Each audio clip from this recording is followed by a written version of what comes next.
Acabado este gran periodo, en 1987, se crea por primera vez un tribunal especializado en materia electoral, el Tribunal de lo Contencioso Electoral. Un tribunal que era un órgano de carácter autónomo que solo funcionaba en procesos electorales.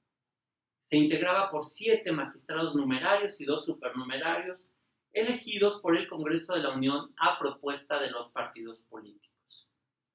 Y desde entonces, ya este órgano especializado conocía del recurso de apelación durante la etapa de preparación de la elección, de queja durante la jornada electoral y posterior a ella, y la resolución que emitía el llamado por sus siglas TRICOEL tenía por efecto suspender que la Comisión Federal Electoral expidiera constancias de mayoría, pero también en esta etapa sus resoluciones no eran vinculantes.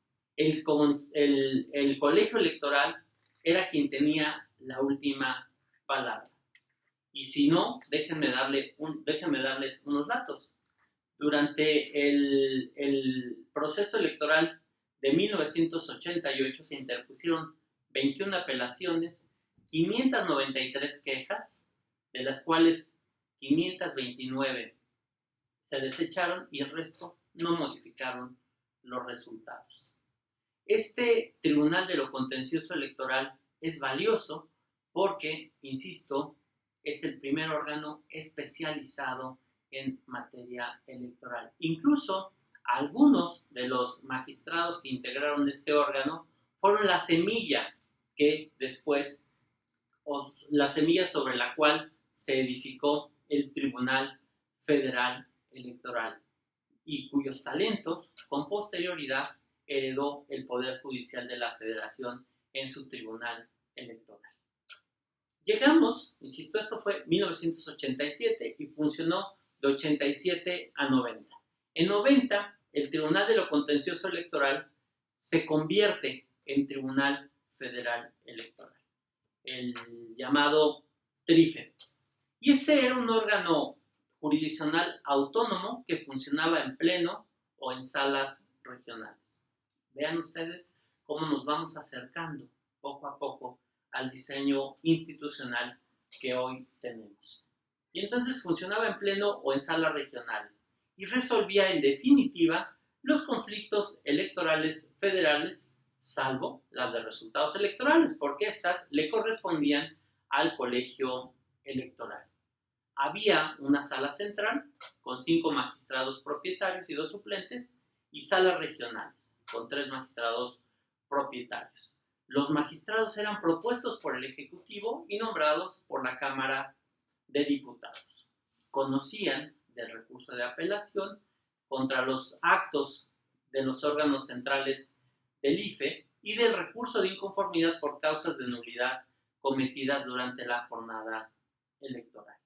Su primer proceso electoral lo llevó a cabo en 1991. Y aquí por primera vez se declaró la nulidad de una elección en el distrito 5 del estado de Coahuila. Pero, déjenme decirles otra vez, el colegio electoral consideraba, y no eran vinculantes sus resoluciones. Entonces, el colegio electoral no hizo modificación alguna, a pesar de que jurídicamente un tribunal especializado y autónomo había determinado que debía anularse una elección de diputado federal. Pensando en que estos no eran los mejores efectos que se pudieran dar en la vida institucional de un país, el Tribunal Federal Electoral sufrió una modificación importante en 1993. Se crea una sala de segunda instancia para conocer de un recurso de reconsideración. Y aquí vean un antecedente muy interesante. Esta sala de segunda instancia la integraban personas que pertenecían al Poder Judicial de la Federación. Ellos eran los que la integraban y eran propuestos por el propio Poder Judicial de la Federación y nombrados por el Senado de la República. Estamos hablando de la sala de segunda instancia, mientras que las salas regionales eran propuestas por el Ejecutivo y nombradas por la Cámara de Diputados. Las resoluciones de este tribunal eran definitivas e inatacables en cuanto a la elección de diputados y senadores.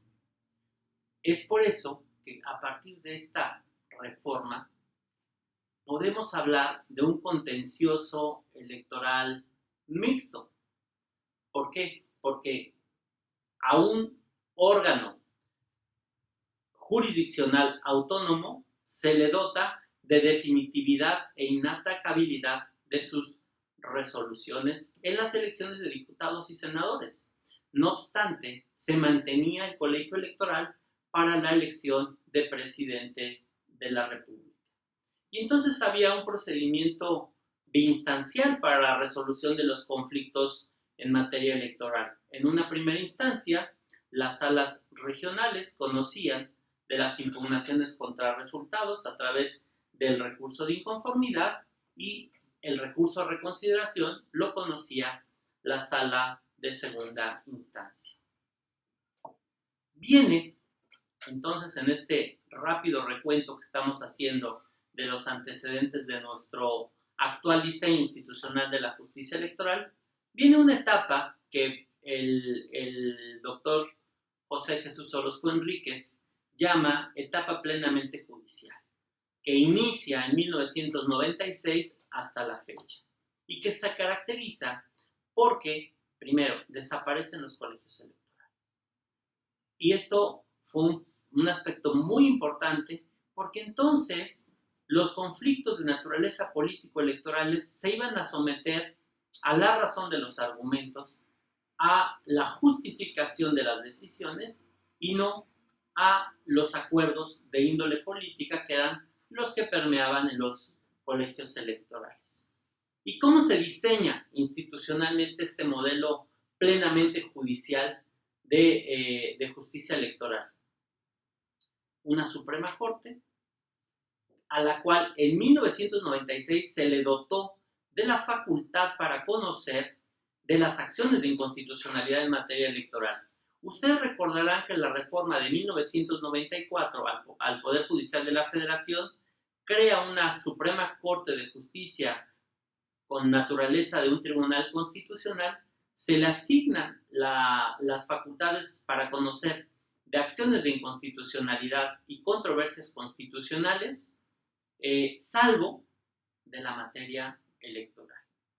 No obstante, las primeras acciones de inconstitucionalidad que surgieron fueron en materia electoral.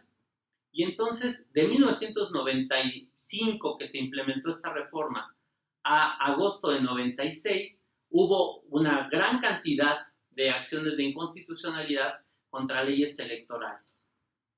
Hubo, desde luego, una gran presión política y a final de cuentas se determina en esta reforma de dotar a la Suprema Corte de Justicia de la Nación de facultades para conocer de acciones de inconstitucionalidad en materia de leyes electorales.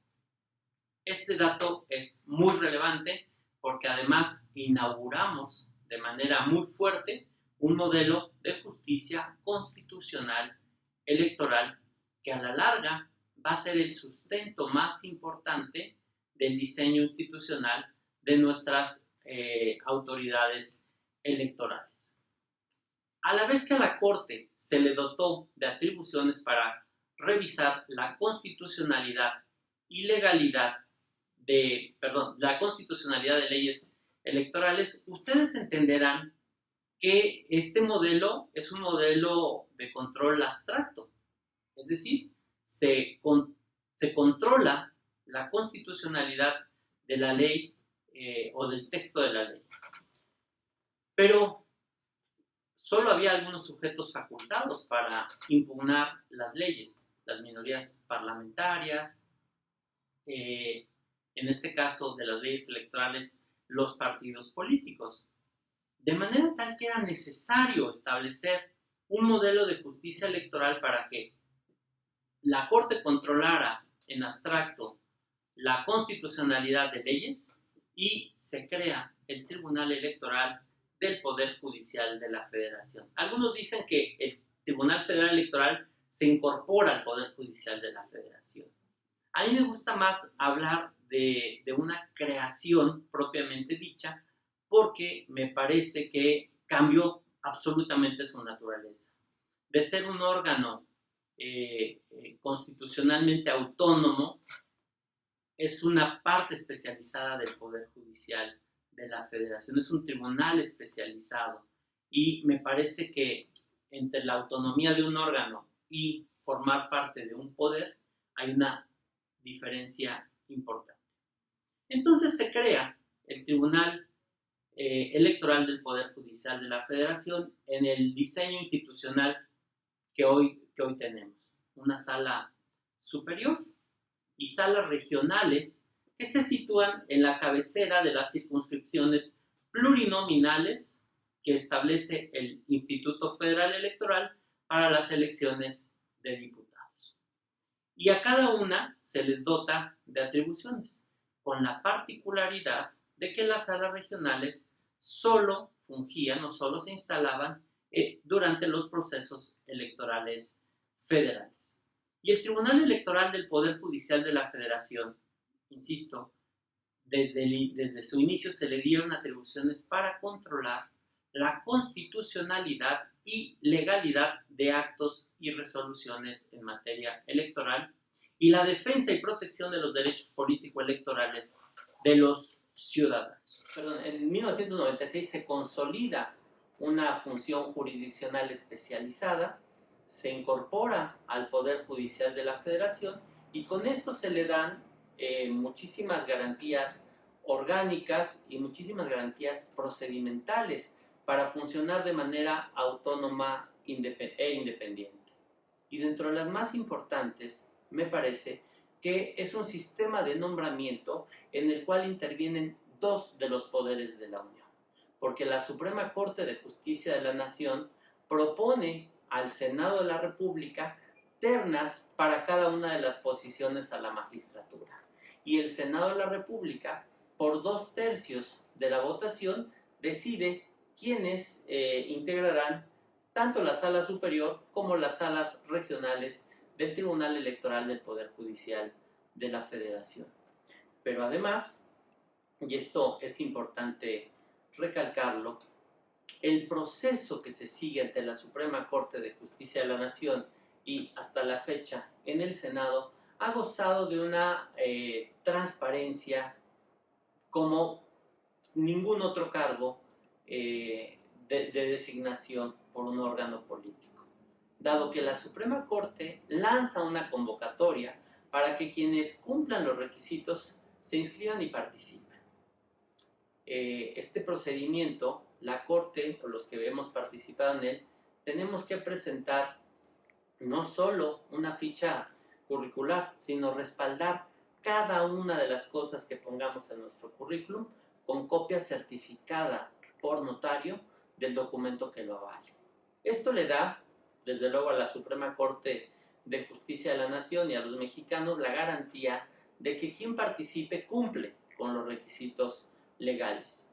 La Corte hace una primera evaluación curricular y hace un proceso de selección en el que llama a comparecer a un número determinado de aspirantes. Y después de la comparecencia, la Suprema Corte de Justicia de la Nación, por votación secreta de los señores y señoras ministros, eligen a las personas que participarán en las ternas. Como ustedes podrán revisar en los archivos públicos, tanto de la Corte como en YouTube, que algunos de ellos se encuentran ahí, o del canal judicial, son procesos abiertos a la ciudadanía, toda vez que se transmiten en canal judicial y en el sitio web de la Suprema Corte de Justicia de la Nación, lo cual le va dando muchísima transparencia al procedimiento. Una vez que se integran las ternas, se van al Senado de la República y, por lo general, el Senado, a través de la Comisión de Justicia, elabora un dictamen. En el caso del Poder Judicial de la Federación, o la magistratura del Poder Judicial de la Federación, el Senado, a través de esta comisión, hace comparecer a los participantes, a los aspirantes, y les elabora preguntas que se responden también de cara a la ciudadanía, porque por lo general se transmite en vivo la comparecencia por canal de Congreso y también en el portal en línea. De manera tal que estas garantías en el nombramiento, me parece, desde mi punto de vista, van acompañando a los órganos de decisión, pero con una visión desde la ciudadanía. Porque es importante recalcar también que tanto en la Corte como en el Senado se abre un periodo para si algún ciudadano tiene alguna objeción sobre algunos de los perfiles, los haga valer. Entonces, esto, desde mi perspectiva, le da una garantía orgánica importante. El Tribunal Electoral del Poder Judicial de la Federación, que se integra por la Sala Superior y 5 salas regionales más una sala regional especializada, conformamos el Tribunal Electoral del Poder Judicial de la Federación. Hacia el 2000 hubo una contradicción de tesis planteada por el propio Tribunal Electoral ante la Suprema Corte de Justicia de la Nación, la contradicción de tesis 2 del 2000, que estableció, a final de cuentas esto se resolvió en el 2002, pero la Suprema Corte de Justicia de la Nación estableció que el Tribunal Electoral no tenía atribuciones para inaplicar leyes al caso concreto, ni siquiera bajo el pretexto, reitero, de inaplicarlas en un acto de autoridad en concreto.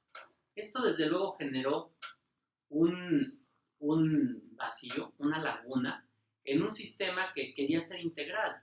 Integral porque, reitero, las leyes se controlaban en abstracto a través de la acción de inconstitucionalidad de la Corte, en tanto que los actos y resoluciones caían en la esfera de atribuciones del Tribunal Electoral del Poder Judicial de la Federación.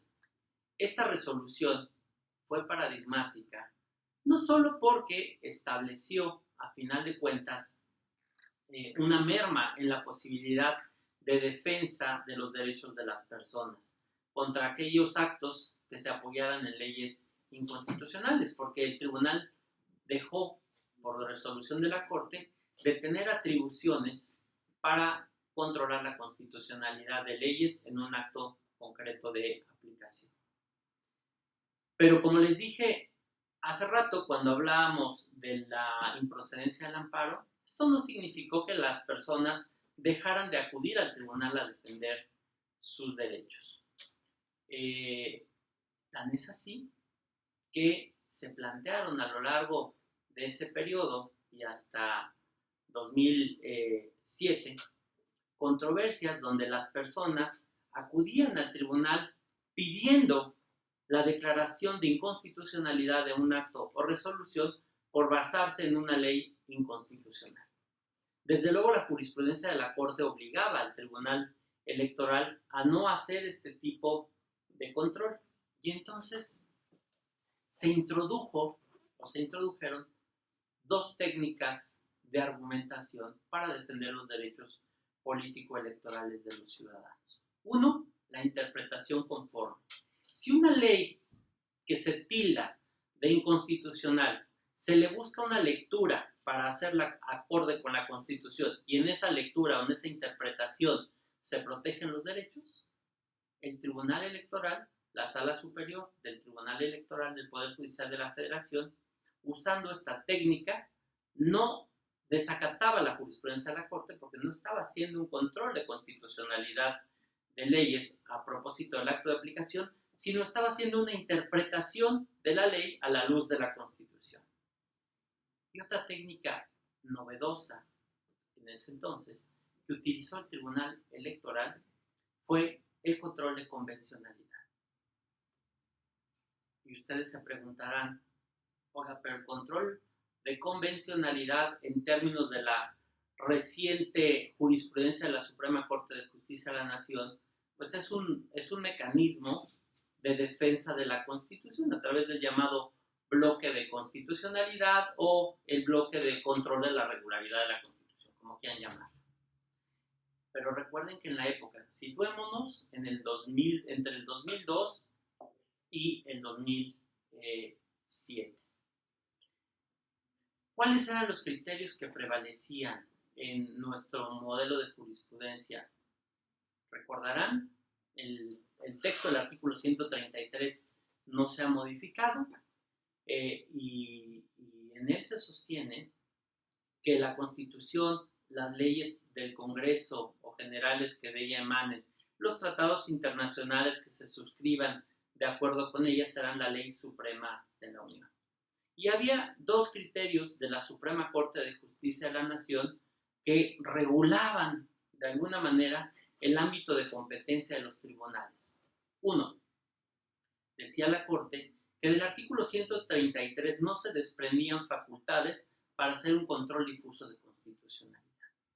Y dos, establecían que había una jerarquía en las normas derivadas de la Constitución, donde la Constitución se situaba en la cúspide y después se encontraban las leyes generales y los tratados internacionales. Entonces, si esto era así, si los tratados internacionales no estaban al nivel del texto constitucional, si yo confrontaba una ley electoral con una disposición de un tratado internacional, yo no estaba haciendo control de constitucionalidad. Estaba haciendo un control de convencionalidad y en estricto sentido era un control de legalidad. Una técnica de argumentación y de análisis que a la Sala Superior del Tribunal Electoral del Poder Judicial de la Federación le permitió proteger derechos político-electorales contra leyes que abiertamente violaban derechos humanos, no confrontándolos con la Constitución, sino con los tratados internacionales. Incluso, déjenme recordarles, durante esta época surge también un caso muy importante que hay que tener presente en la historia de nuestro diseño institucional en materia electoral. Me refiero al caso Castañeda-Gutmann. Por ahí del 2005, ya el ambiente político electoral empezaba a calentarse y el señor Castañeda-Gutmann había manifestado su intención de participar. Y el señor acude al Instituto Federal Electoral a hacer propiamente una consulta, diría yo, en la que les plantea si se puede postular como candidato independiente a la presidencia de la República. Ni siquiera había iniciado el proceso electoral. Estamos en el 2005. En 2006 se eligió presidente, como ustedes recordarán. Y el Instituto Federal Electoral le responde que con base en el Código Federal de Instituciones y Procedimientos Electorales, solo los partidos políticos pueden postular candidatos. Es decir, que existe un monopolio para los partidos políticos en la postulación. Y muy inteligente, el señor Castañeda-Gutmann acude ante un tribunal de amparo, a un juez de distrito, para impugnar esa determinación. ¿Qué tenía sobre la mesa Jorge Castañeda? Tenía que el amparo es improcedente en materia electoral y que el Tribunal Electoral no podía hacer control de constitucionalidad de leyes, pero él escogió una estrategia muy inteligente. Va al amparo sabiendo que el amparo se lo iban a declarar improcedente. Había una causa explícita en la ley de amparo que impedía que un juez de amparo se pronunciara sobre ese tema. Y al tribunal no iba a ir porque sabía que no tenía atribuciones para inaplicar una ley al caso concreto. Entonces, en el amparo se lo desechan, se lo sobreseen, y el caso termina en la Suprema Corte de Justicia de la Nación, quien, en un debate muy interesante y con votación dividida, los ministros se replantean si el criterio de la contradicción de tesis 2 del 2000 podía mantenerse vigente. el criterio que estableció que el tribunal no tenía atribuciones para controlar la constitucionalidad de leyes en un acto de aplicación. Los ministros se mantuvieron, la mayoría de los ministros se mantuvo en la vigencia del criterio. Y entonces el señor Castañeda agotó con eso los recursos internos y fue a la Comisión Interamericana y después a la Corte Interamericana de los Derechos Humanos a demandar al Estado mexicano por la violación a uno de sus derechos humanos en materia política, alegando esencialmente dos cosas, o pidiendo dos cosas. Uno, que en México no había un mecanismo de defensa contra leyes electorales que vulneraran la Constitución. Y dos, que en México había un monopolio indebido de los partidos políticos en la postulación de candidatos, lo cual en su concepto violaba la Convención Americana. La Corte Interamericana de Derechos Humanos resuelve el caso Castañeda Gutmann contra el Estado mexicano y determina en esencia lo siguiente, que el señor Castañeda Gutmann tenía razón de que en México, dadas las condiciones que les he puesto sobre la mesa, no existía un mecanismo de control de la constitucionalidad de leyes electorales fuera de la Constitución. Obvio, Castañeda no podía acceder a la acción de inconstitucionalidad porque no era uno de los sujetos legitimados. Pero para entonces, México ya había hecho la reforma política de 2007, donde ya había dotado al Tribunal Electoral de facultades para revisar la constitucionalidad de actos y resoluciones e inaplicar leyes inconstitucionales a un caso concreto. Pero bueno, retomo el caso Castañeda. La Corte dice, si bien es cierto, tiene razón Jorge Castañeda, en México, cuando se da el caso, no existía una norma que permitiera que algún tribunal interno controlara la constitucionalidad de leyes electorales en un acto concreto de aplicación. México ya superó esa limitante porque ya hizo una reforma. Pero la Corte reconoció que México había violado la garantía de acceso a la justicia o al recurso efectivo en el caso Castañeda Gutmann. Y tratándose de candidaturas independientes, la Corte determina que el que no se prevean por parte de un país las candidaturas independientes no significa per se la violación a la Convención Americana. En otras palabras, que Jorge Castañeda no tenía razón de que se le hubiera violado su derecho con la circunstancia de que México no previera en su legislación la postulación de candidaturas independientes. No obstante, la Corte Interamericana determina que corresponde a la soberanía de cada país regularlas o incorporarlas a su legislación atendiendo a sus circunstancias políticas, sociales y culturales. Y lo que hace esta sentencia, desde luego, al menos para nuestro país, es que se abra el debate para la incorporación de las candidaturas independientes. Esto detonó una serie de reformas importantes en materia sustantiva, pero también en materia de control de la constitucionalidad electoral. Y lo más importante en materia de lo que estamos analizando ahora, que es la función judicial electoral, es que las salas regionales del Tribunal Electoral, que hasta ese entonces eran temporales, es decir, solo se instalaban para los procesos electorales federales, se les dotó de una naturaleza permanente.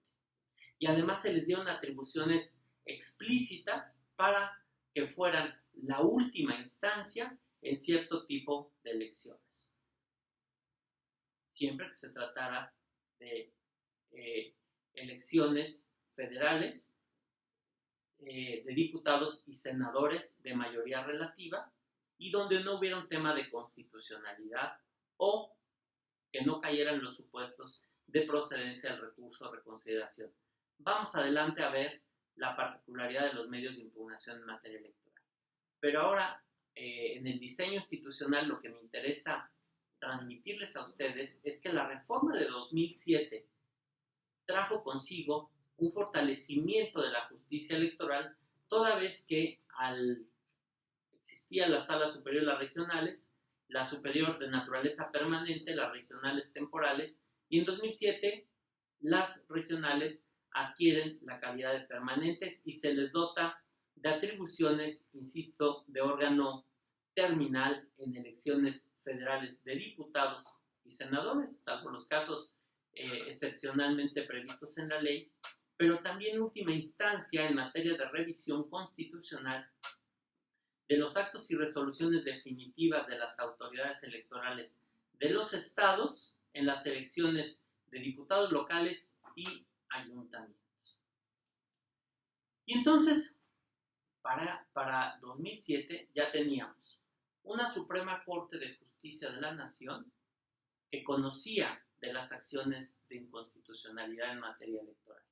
Un tribunal electoral robusto, con una importancia política y jurídica, porque nada más ni nada menos se le dotó en 1996 de la facultad de calificar la elección de presidente de los Estados Unidos mexicanos. Se los había comentado, desapareció el colegio electoral y esta atribución se le dio a la Sala Superior del Tribunal Electoral del Poder Judicial de la Federación. Y además de esta sala superior, salas regionales permanentes con una integración profesional, porque al igual que los de la sala superior, sus magistrados eran propuestos en ternas por la Suprema Corte de Justicia de la Nación y nombrados por el Senado de la República con una mayoría por una votación calificada de 2/3 del órgano legislativo. Y dotados de atribuciones no solo de control de legalidad, sino de control de constitucionalidad, retomando la idea de el diseño original de 96, de tener una justicia electoral integral para revisar constitucionalidad de leyes y constitucionalidad de actos y resoluciones, y en estas inaplicar leyes que resultaran contrarias a la Constitución. Pero además, en este modelo integral de justicia electoral, también se fortalece la composición de tribunales electorales en las entidades federativas. Se crean, a propósito de esta reforma de 96, claro, cada estado fue a ritmos distintos, pero existía la obligación de que en cada entidad federativa hubiera un tribunal electoral que se encargara de resolver las disputas electorales en primera instancia, y que el Tribunal Electoral del Poder Judicial de la Federación, tratándose de elecciones estatales, fuera un órgano de control constitucional y que actuara de manera subsidiaria o solo para revisar la constitucionalidad de los actos y resoluciones. Además, el Instituto Federal Electoral tenía atribuciones para que en sus órganos jerárquicamente superiores se pudieran controlar los actos de los órganos inferiores, a través de un recurso de revisión que hoy subsiste, que es un recurso administrativo, pero que también ayuda y contribuye a ir controlando la legalidad de los actos de la autoridad electoral. Y de manera jurisprudencial, a partir de 1996-97, se fue obligando a que los partidos políticos resolvieran sus disputas internas a través de sus órganos facultados para ello. ¿Y esto por qué? Porque debo recordarles que en la ley procesal, ley procesal electoral federal o la ley general del sistema de medios de impugnación en materia electoral, si ustedes la revisan, cuando hablamos de las partes en esa época, se decía que los partidos políticos podían ser partes demandadas, pero solo era una mención incipiente. la primera integración de la Sala Superior consideró en un primer momento que era un error legislativo, de técnica legislativa, porque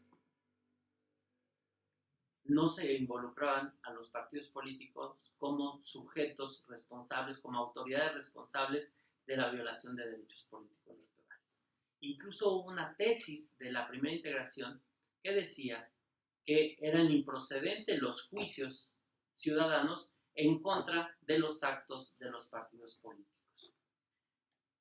¿Cómo se podía conocer entonces de decisiones de los partidos políticos que violaran derechos políticos? De manera indirecta, a través de los actos de las autoridades administrativas que registraran diligencias, que registraran candidaturas, y entonces cuando se revisaba si el registro ante la autoridad administrativa había estado apegado a derecho, indirectamente se podía revisar el procedimiento seguido al interior del partido político. Pero directamente sentar a un partido político a que fuera responsable de un acto era algo que no se veía. Desde luego, y la estadística judicial así nos lo indica, el juicio ciudadano es el medio de impugnación que nutre la vida de nuestra justicia electoral. Todos los días acuden ciudadanos en defensa de sus derechos político-electorales, tanto ante los tribunales locales como ante el Tribunal Electoral del Poder Judicial de la Federación. De manera tal que este criterio restrictivo para no conocer de los actos de los partidos políticos de manera directa tenía que romperse. Y esto ocurrió en un primer momento en una resolución de un ciudadano, Juan Lagolima, donde los magistrados de la primera integración de la Sala Superior discutieron mucho la posibilidad de restituir a los ciudadanos el derecho que su partido político les había violado. Y existía, como ahora existe, la obligación de los partidos políticos de conducirse conforme a la ley. Y los magistrados de aquella integración, en este caso que les comento, decidieron que a través del procedimiento sancionador electoral que se llevaba a cabo ante el INE, se podía sancionar al partido por violar la norma estatutaria y en consecuencia agraviar a un ciudadano, y se le podía imponer una sanción de índole administrativa, pero que paralelamente en ese procedimiento el INE tenía que instaurar un mecanismo para restituir a los ciudadanos en su derecho político electoral que se les hubiera violado. Esta decisión salió por mayoría de votos. Y fue una época de transición, déjenme decirles, yo la estimo así. En ese entonces se emitió un voto particular que de plano dijo, a ver, el procedimiento administrativo sancionado electoral no es un mecanismo para restituir derechos político-electorales. Para eso está la justicia electoral. Entonces, interpretemos la Ley General del Sistema de Medios de Impugnación de una manera tal que se permita que podamos nosotros revisar directamente los actos de los partidos políticos. Y así fue. Al final de cuentas, esta visión de un voto minoritario se tradujo en la visión general de la sala. Y estamos hablando que a partir de entonces, buena parte de los asuntos que nutren la vida institucional de nuestra justicia electoral son casos de ciudadanos que se sienten agraviados con sus partidos políticos. En esa vertiente, de manera jurisprudencial, se estableció que los partidos políticos podían ser autoridades responsables de violar derechos político-electorales del ciudadano. Pero los magistrados y magistradas fueron muy cuidadosos, porque establecieron que para la procedencia del juicio ciudadano contra actos de los partidos políticos, tenían que agotarse los mecanismos que los partidos políticos tuvieran en su normativa.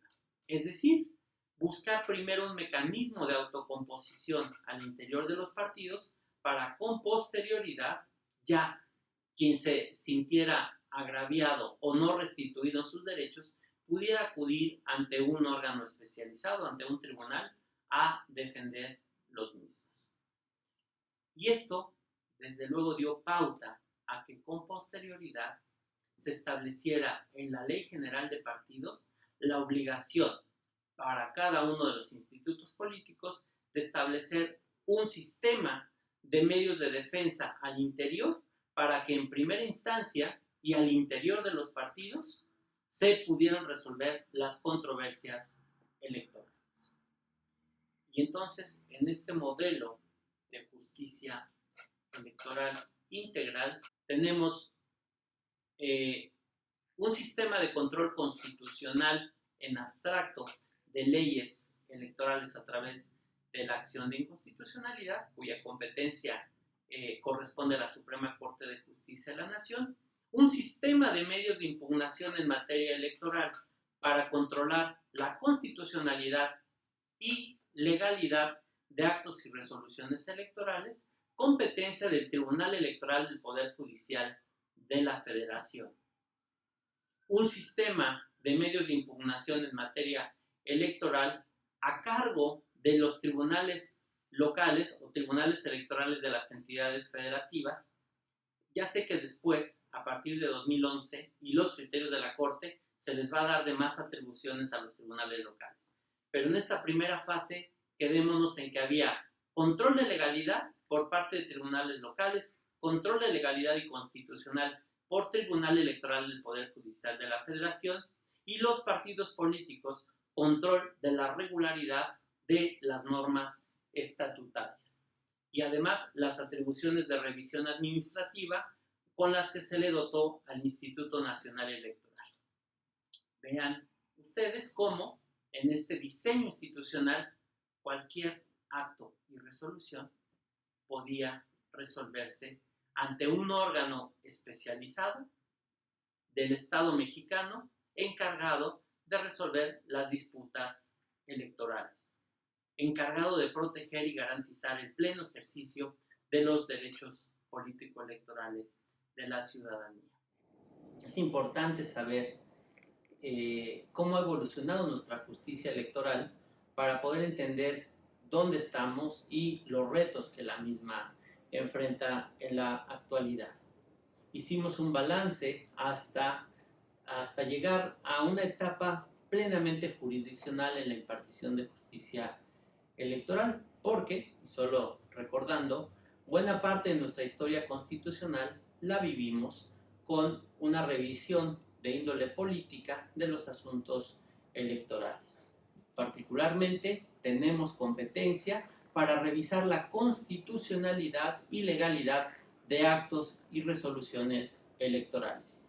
Y para, en su caso, cuando el planteamiento así lo amerite, inaplicar leyes electorales a los casos concretos. Pero, y en esto me quiero detener un momento, la inaplicación de leyes al caso concreto como un mecanismo de control concentrado de la constitucionalidad. Es decir, se declara ilegal o inconstitucional un acto de autoridad por estar fundado en una norma inconstitucional. El Tribunal Electoral del Poder Judicial de la Federación no hace declaración general de inconstitucionalidad, hace inaplicación al caso concreto e incluso esto se tiene que comunicar a la Suprema Corte de Justicia de la Nación. Y entonces, desde mi punto de vista, esto marca de manera muy clara cómo el Tribunal Constitucional, que es la Suprema Corte de Justicia de la Nación, lleva el récord, lleva la estadística de los casos en los que ella, a través de la acción de inconstitucionalidad, elimina del sistema jurídico una norma inconstitucional y cómo el Tribunal Electoral, en casos concretos, inaplica de igual manera una norma que se estime inconstitucional en un caso concreto. Esto me parece que es una garantía importantísima, es una fortaleza institucional, porque el Tribunal Electoral del Poder Judicial de la Federación tiene una atribución muy importante. Es desde 1996 la autoridad que califica y declara la validez de la elección de presidente de la República. Esta atribución que tenían los colegios electorales se eliminó en esa importante reforma de 1996 para dar paso a la etapa plenamente jurisdiccional. ¿Y esto cómo lo hace nuestra Sala Superior del Tribunal Electoral? Una vez que se dan los resultados de la elección de presidente de la República, cada uno de los consejos distritales tiene que mandar un expediente de la elección, con independencia de si se hayan impugnado o no los cómputos distritales, porque es la Sala Superior la que tiene que hacer el cómputo final y la declaración de validez de la elección, y entrega también la constancia de mayoría y validez al presidente electo de los Estados Unidos mexicanos. Esto ha generado a lo largo de la joven historia de nuestro Tribunal Electoral impugnaciones en el 2000, en el 2006, en el 2012.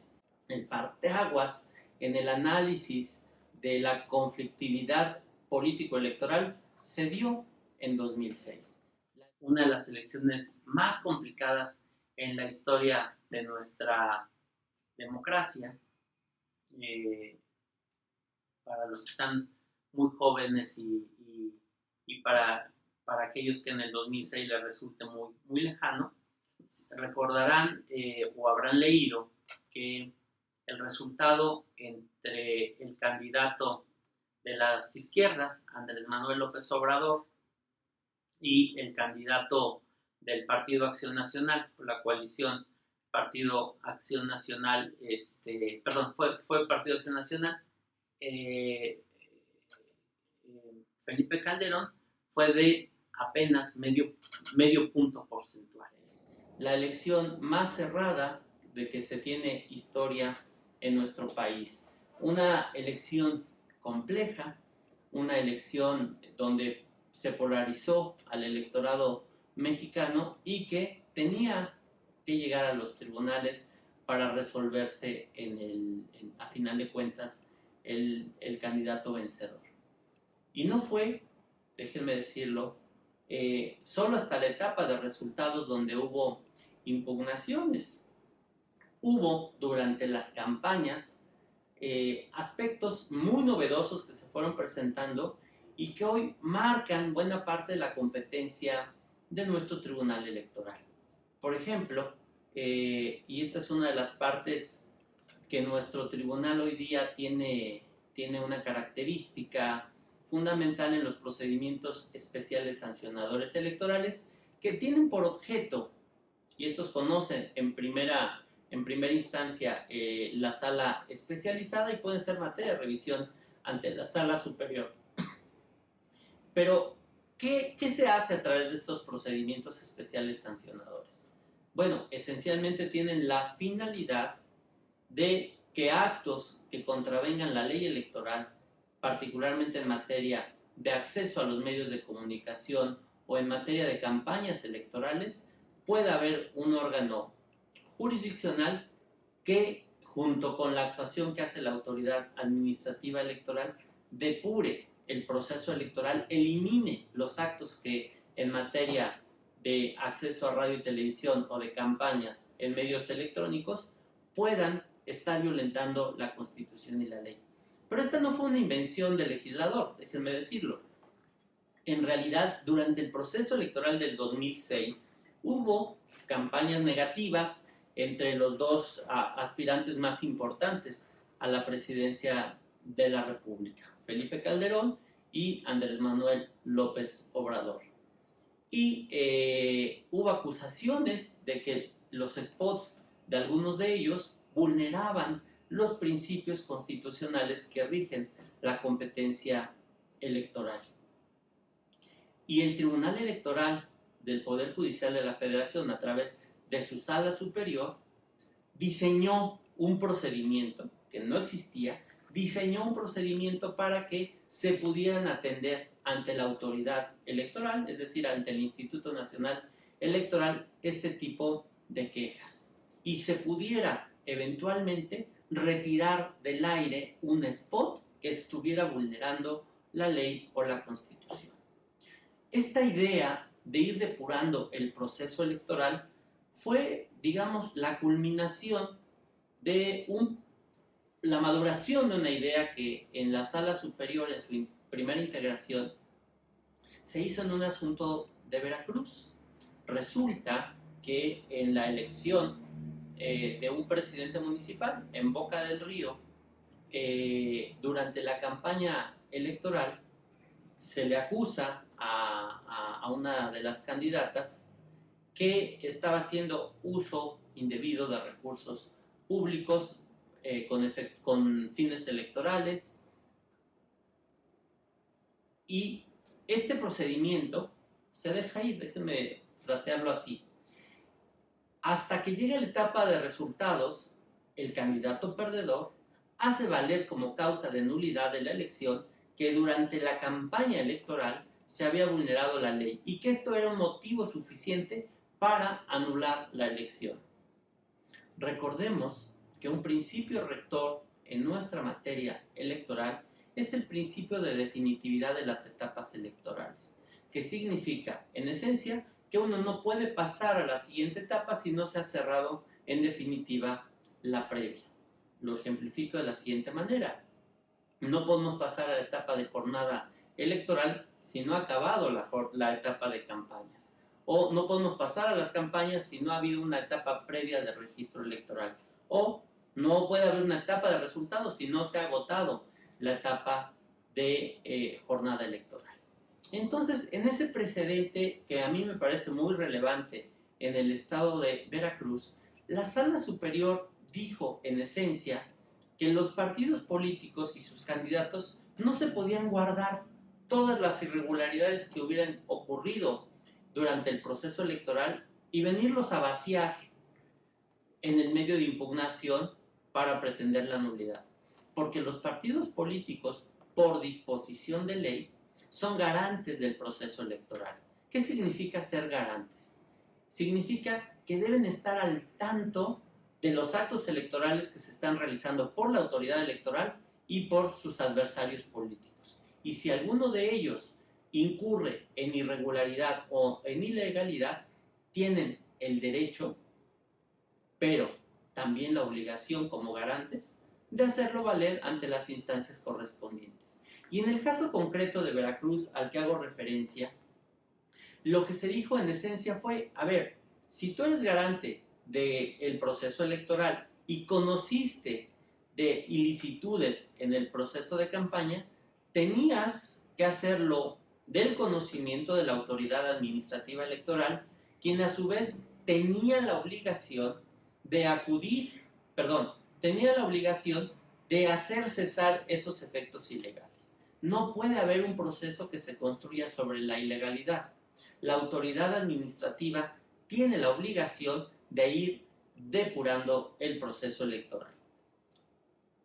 Vean ustedes cómo este precedente termina siendo la fuente de inspiración del procedimiento especial que se diseña en 2006 durante la etapa de campañas y que a final de cuentas el legislador termina recogiéndolo en la reforma constitucional posterior, con una particularidad.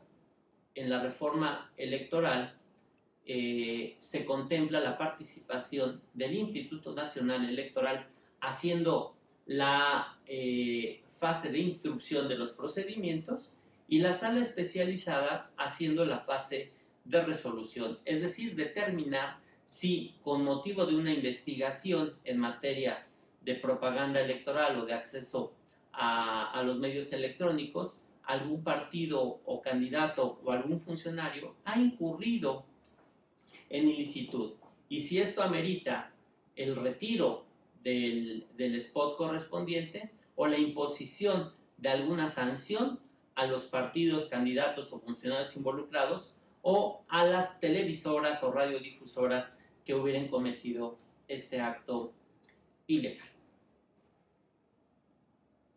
Además, en el 2006 También surgió un aspecto novedoso hasta ese momento, pero que también decantó en el futuro una buena parte de las atribuciones de la sala superior. Y es que el candidato perdedor en esa elección solicitó el recuento de los votos. Él consideró que había ganado la elección y que era necesario abrir todos los paquetes y contar voto por voto y casilla por casilla. Esta demanda, que se hizo generalizada en la cultura popular, en realidad tenía poco sustento jurídico. Primero, porque no había impugnado los 300 distritos electorales. Es decir, ni siquiera estaba impugnando todo el resultado de las casillas de esta elección, sino se había concentrado esencialmente en los distritos que había perdido. Y la ley electoral, la de entonces y la de ahora, no prevén que sin causa se pueda hacer un recuento total de la votación. Tiene que haber una causa. Y la causa que en aquel entonces se preveía es que las actas tuvieran errores evidentes en el resultado, que hicieran mermar la certeza en el mismo. Y con base en eso, en la elección del 2006 se abrieron poco más de 12,000 paquetes electorales. Este dato es relevante porque, como consecuencia de este recuento que se tuvo que hacer, con posterioridad se incorporó a la ley la obligación de que los partidos lo solicitaran ante el Consejo distrital correspondiente, y ante la negativa pudiera haber recuentos en sede jurisdiccional, lo cual permite dar autenticidad a los resultados electorales. Y esto que sucedió, insisto, en el 2006, decantó en el futuro también buena parte de las cargas jurisdiccionales que están teniendo los tribunales, tanto locales como federales. Porque los escrutinios y cómputos que se hacen en casilla, si en el llenado de las actas hay errores evidentes, es necesario hacer un recuento en sede administrativa, y si este no se hace, se puede ordenar desde sede jurisdiccional. Vean entonces cómo nuestra historia va impactando el ámbito de competencias a futuro. En el 2000, a pesar de que hubo un resultado muy amplio y Vicente Fox ganó la elección presidencial, se presentó una impugnación, si no mal recuerdo, en el estado de Puebla, pero obviamente no varió absolutamente nada el resultado.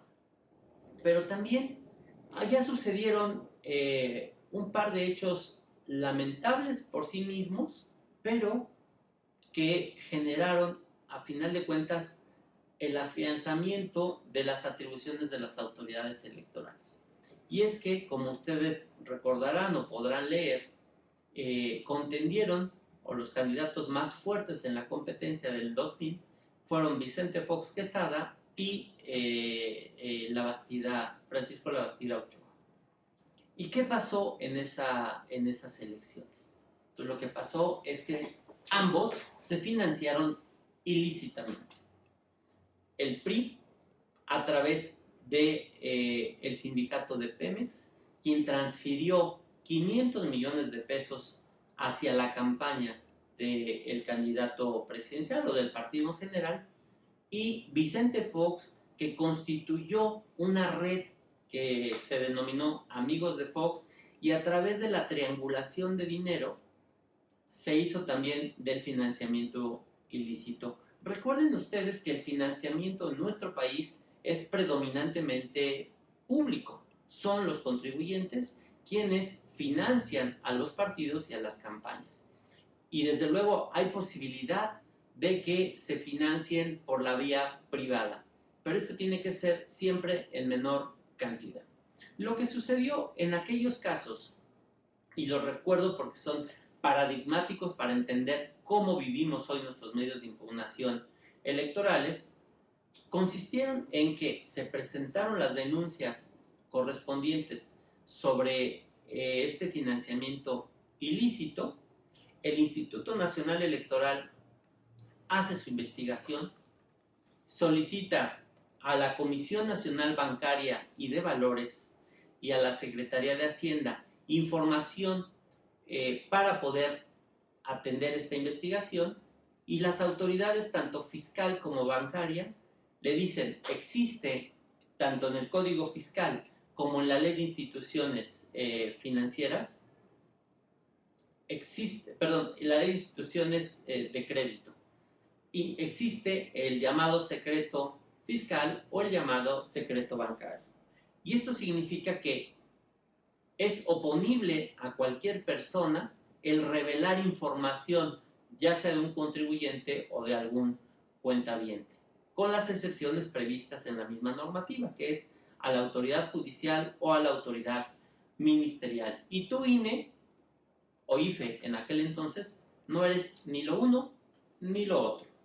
Y con esto el instituto se encontró atado de manos para poder verificar cómo se depositaban los dineros y eventualmente cómo se gastaban por parte de estas organizaciones. Y el instituto tuvo que cerrar esas quejas, dada la imposibilidad de imponer una sanción. No obstante, hubo partidos políticos que impugnaron esto ante la Sala Superior del Tribunal Electoral del Poder Judicial de la Federación. Y destaco particularmente en el caso de Amigos de Fox un criterio que hoy, digamos, ya fue incorporado a la ley, pero que en su momento fue de la mayor trascendencia y que desde ahí se proyectó la fortaleza que debían tener tanto el Instituto Federal Electoral como el Tribunal. Y me refiero al criterio de la Sala Superior del Tribunal Electoral, en el que sostuvo que el INE, cuando realiza estas investigaciones en materia de fiscalización, actúa como una autoridad fiscalizadora, como si se tratara de la autoridad fiscal, y por tanto no le es oponible el secreto bancario y el secreto fiscal. Esto generó en su momento pues un reconocimiento muy importante a nuestro Tribunal Electoral, porque abonaba no solo a la transparencia y rendición de cuentas, no solo al manejo adecuado de los recursos de los partidos políticos, sino más aún garantizaba mecanismos institucionales para que se respetara el principio de equidad electoral. ¿Por qué? Porque a propósito de este criterio, el Instituto Nacional Electoral pudo desarrollar de mejor manera sus atribuciones de investigación. Entonces ya podía requerir a la Comisión Nacional Bancaria que le presentara los documentos sobre alguna cuenta de algún partido o de alguna persona que estuviera sujeta a investigación. Hoy día, esta relación interinstitucional que pareciera muy normal, desde luego, y recobro aquellos años entre el 2000 y 2003 que ocurrieron estos hechos de investigación y sanción, trascendieron en un modelo de fiscalización de los recursos de los partidos políticos y sus candidatos y las candidaturas independientes ahora, que ha dotado de una atribución centralizada al Instituto Nacional Electoral. Recuerden que hoy es la única autoridad facultada para hacer la fiscalización. Desde luego esta atribución la puede delegar y auxiliarse en los llamados OPLES, los organismos públicos locales electorales, pero es una atribución que la Constitución y la ley le otorgó al Instituto Nacional Electoral. ¿Para qué? Para salvaguardar el principio de equidad, para salvaguardar el principio de rendición de cuentas y el adecuado manejo de los recursos públicos.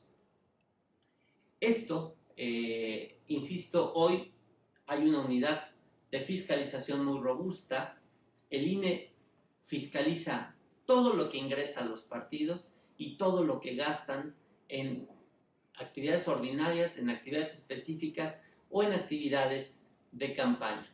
Cada campaña se fiscaliza por el Instituto Nacional Electoral, cada gasto anualizado se fiscaliza por el Instituto Nacional Electoral y eventualmente se revisa por el Tribunal Electoral del Poder Judicial de la Federación a través de los recursos de apelación que se promueven contra las decisiones de los órganos centrales del instituto.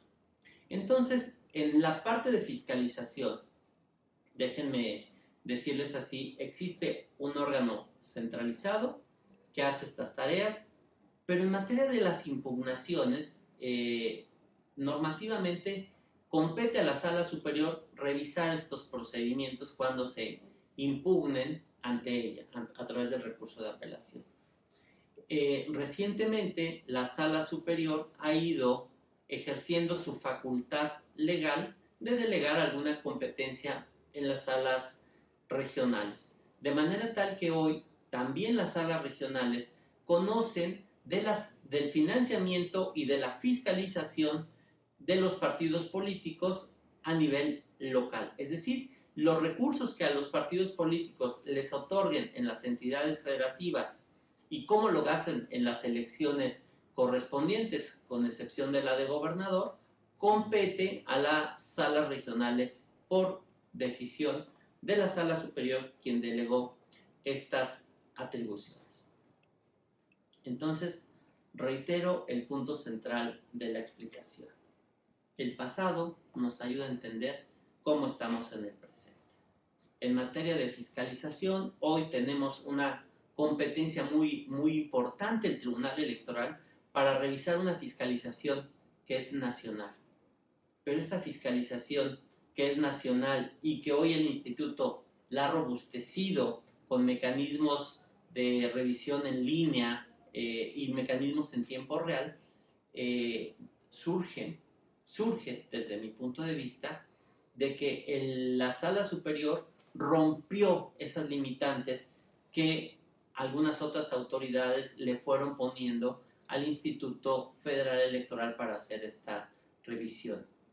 Hoy la Sala Superior y las salas regionales tienen más amplias atribuciones en materia de recuento de votos. Hoy tenemos posibilidad de analizar los spots en cuanto hayan salido al aire para que si violan la Constitución y la ley puedan ser retirados. Todo esto surge de criterios de la Sala Superior de nuestro tribunal y que han impactado el funcionamiento actual de nuestra Sala Superior y de nuestra Sala Regional.